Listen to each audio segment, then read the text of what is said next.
IT job కోసం try చేస్తున్నారా? Coding tutor లో ట్రైనింగ్ తో పాటు స్టైఫండ్ అండ్ 100% జాబ్ గ్యారంటీ. గత కొంతకాలం నుంచి విదేశాల్లో ఉన్న తెలుగువారు ప్రాణాలు కోల్పోతున్నారు. కొందరు రోడ్డు ప్రమాదాల్లో చనిపోతుంటే ఇంకొందరు ప్రమాదవశాత్తు మరణిస్తున్నారు.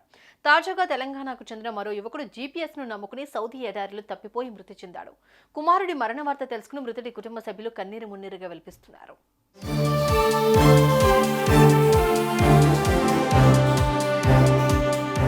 కరీంనగర్కి చెందిన షాబాజ్ ఖాన్ అనే 27 ఏళ్ల యువకుడు బతుకు తెరువు కోసం గతంలో సౌదీ వెళ్లాడు.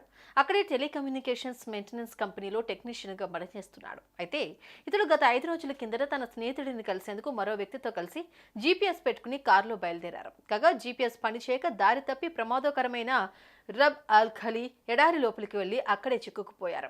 అదే సమయానికి ఫోన్లు ఛార్జింగ్ కూడా లేకపోవడంతో పాటు కారులో ఇంధనం కూడా అయిపోయింది. దీంతో వారికి ఏం చేయాలో అర్థం కాలేదు. అలా 4 రోజుల పాటు ఈ ఇద్దరు యువకులు దిక్కుతోచని స్థితిలో ఎడారిలోనే ఉండిపోయారు.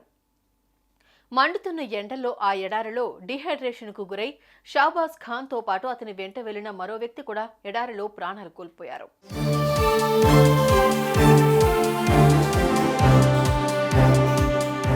ఈ విషయం తెలుసుకున్న షాబాజ్ ఖాన్ తల్లిదండ్రులు, ఇతర కుటుంబ సభ్యులు గుండెలు పగిలేలా ఏడుస్తున్నారు.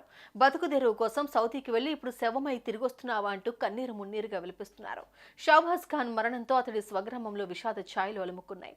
ఇక అధికారులు షాబాజ్ ఖాన్ మృతదేహాన్ని ఇండియాకు తీసుకొచ్చేందుకు ఏర్పాట్లు చేస్తున్నట్లుగా తెలుస్తోంది.